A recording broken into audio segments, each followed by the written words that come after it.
Hello बच्चों, आइए प्रश्न को देखते हैं। सिद्ध कीजिए कि एक घन के विकर्णों के बीच का कोण tan इनवर्स 2√2 होता है। अब देखिए यहाँ पे हम इस तरह से मानते हैं कि पहले हम मुख्य अवधारणा की चर्चा कर लेते हैं। मुख्य अवधारणा में कुछ सूत्रों का निर्धारण यहाँ पे कर देंगे। मुख्य अवधारणा, इसमें देखो हम लोग जानते हैं कि कोई भी दो सदिश दे रखे हैं। मान लो कि दो सदिश इस तरह से परिभाषित है। ए सदिश दे रखा है अपने पास x1 i के प्लस y1 j के प्लस z1 k। इसी तरह दूसरा सदिश दे रखा है बी सदिश बराबर में x2 i cap plus y2 j cap plus z2 k cap.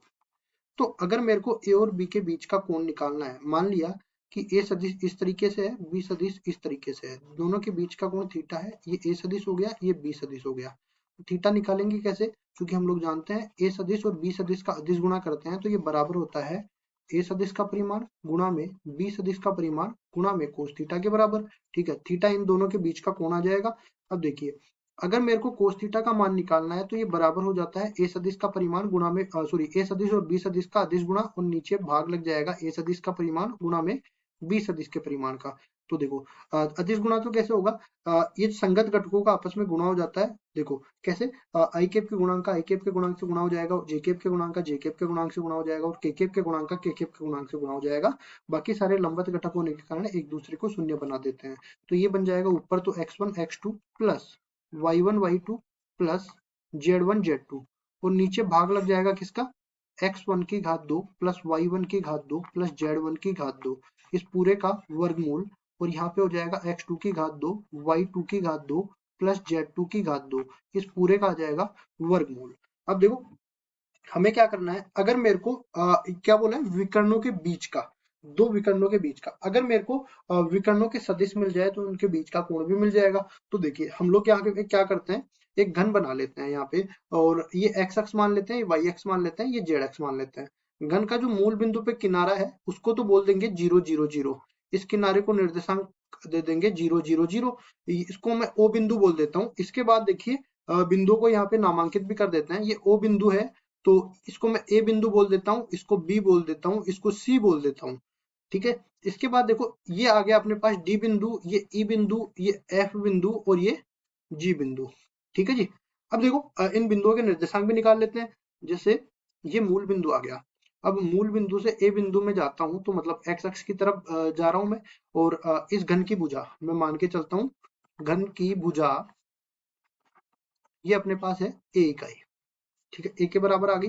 तो केवल x की दिशा में चल रहा हूँ तो x निर्देशांक बदलेगा, y और z तो अभी भी 0 है तो a 0 0 इस a बिंदु के निर्देशांक हो जाएंगे।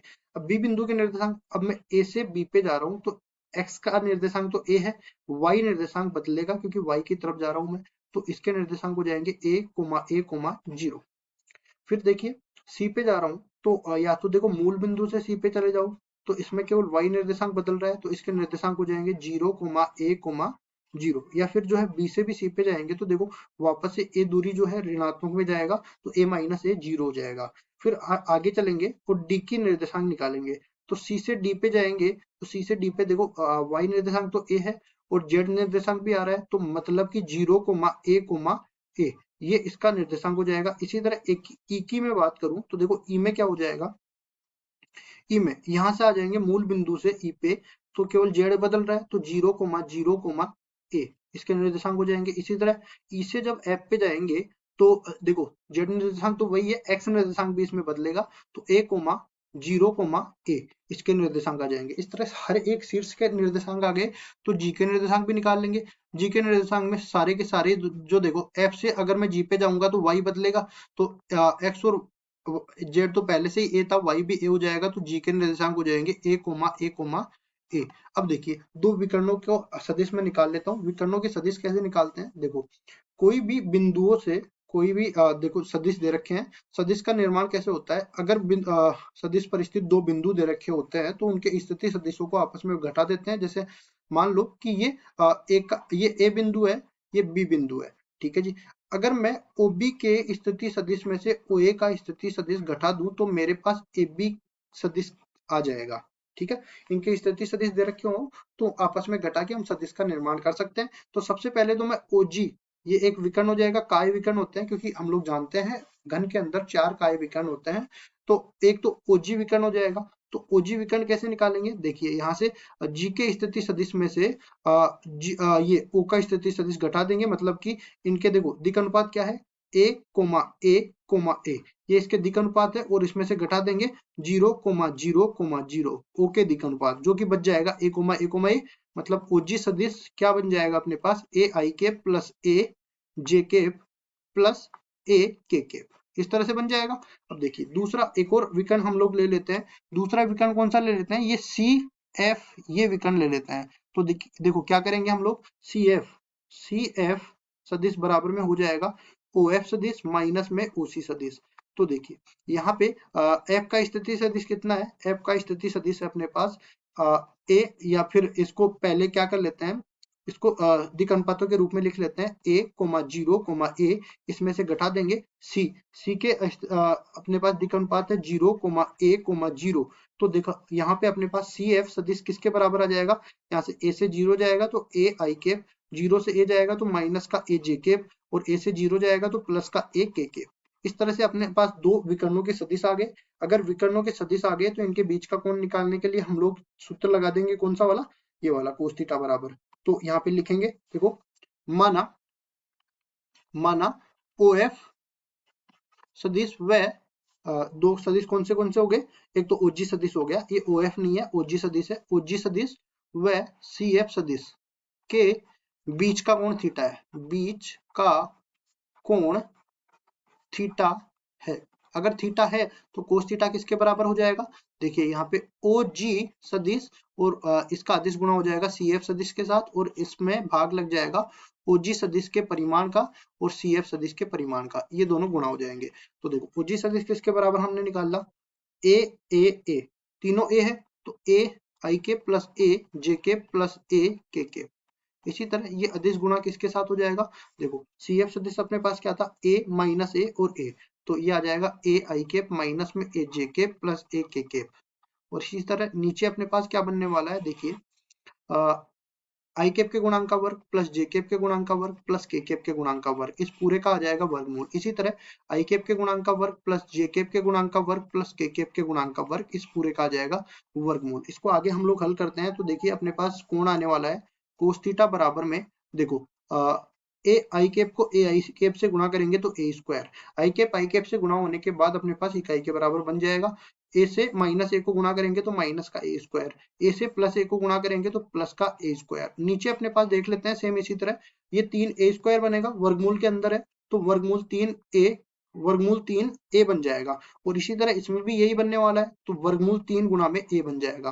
अब देखो यहाँ से ए स्क्वायर कट गया, ऊपर तो ए स्क्वायर बन गया, और नीचे अपने पास 3 गुणा में 3 वर्गमूल 3 और वर्गमूल 3 के बराबर हो गया, और ये ए गुणा में ए कितने हो गया, ये ए स्क्वायर के बराबर हो गया। कुल मिला के 1/3 के बराबर ये आ गया। अब देखिए हम लोग आगे बढ़ते हैं, ये अपने पास आ गया कोस थीटा का मान, मतलब जब अपने पास कोण थीटा है तब कोस थीटा का मान 1/3 के बराबर आ गया। इसको लिख भी देते हैं, कोस थीटा बराबर 1/3 आ गया। अब इसी तरह हम लोगों को निकालना है tan के रूप में, क्योंकि हमें तो ये सिद्ध करना है कि विकर्णों के बीच का कोण tan इनवर्स 2√2 है। ठीक है, तो क्या कर देते हैं, देखो यहाँ से हम लोग जानते हैं कि ये आधार बटा में कर्ण के बराबर होता है, आधार बटा में कर्ण के बराबर ये होता है। तो यहाँ से हम लोग तुलना करने पर आधार का मान निकाल लेते हैं के बराबर, और कर्ण का मान निकाल लेते हैं 3 के बराबर। तो अब लंब का मान निकालना है, तो एक त्रिभुज ले लेते हैं यहाँ पे, लंब समकोण त्रिभुज, यहाँ पे समकोण वाली भुजा है, आधार अपने पास हो जाएगा के बराबर, और कर्ण अपने पास 3 के बराबर हो जाएगा। पाइथागोरस प्रमेय इसमें लगा देते हैं, तो देखो यहाँ पे लिखेंगे पाइथागोरस प्रमेय से, पाइथागोरस प्रमेय से अपने पास क्या हो जाएगा, कर्ण का वर्ग बराबर में आधार का वर्ग प्लस में लंब का वर्ग, लंब हमें निकालना है, तो देखो आधार का वर्ग दूसरी तरफ चला जाएगा, तो यहाँ से अपने पास लंब का वर्ग बराबर बन जाएगा 3 के का वर्ग माइनस में के का वर्ग। ठीक है, कुल मिला के 9 के का वर्ग माइनस में के का वर्ग बन जाएगा, मतलब 8 के का वर्ग बन जाएगा। अब यहाँ से लंब का मान किसके बराबर आ जाएगा, लंब का मान 2√2 के बराबर आ जाएगा। तो ये वाली भुजा 2√2 के बराबर मिल गई। अब देखिए हमें निकालना क्या है, टेन थीटा।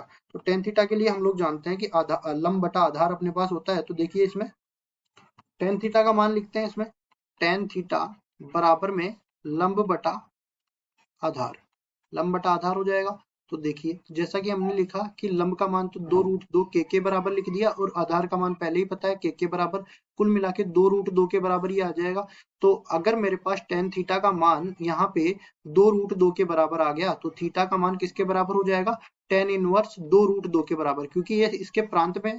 तो टेन थीटा का मान जब दो विकर्णों के बीच का कोण मिल गया टेन इनवर्स 2√2 के बराबर, अगर ये कोस के अंदर भी निकलवाता तो हम लोगों के पास क्या मिला था, कोस थीटा बराबर में 1/3 मिला था ना, तो थीटा का मान मिल जाता अपने को कोस इनवर्स 1/3 के बराबर। तो देखो थीटा बराबर टेन इनवर्स 2√2 ये भी अपना उत्तर हो सकता है, और थीटा बराबर में कोस इनवर्स 1/3 ये भी हमारा उत्तर हो सकता है। आशा करता हूँ ये सवाल आपको समझ में आया होगा। धन्यवाद।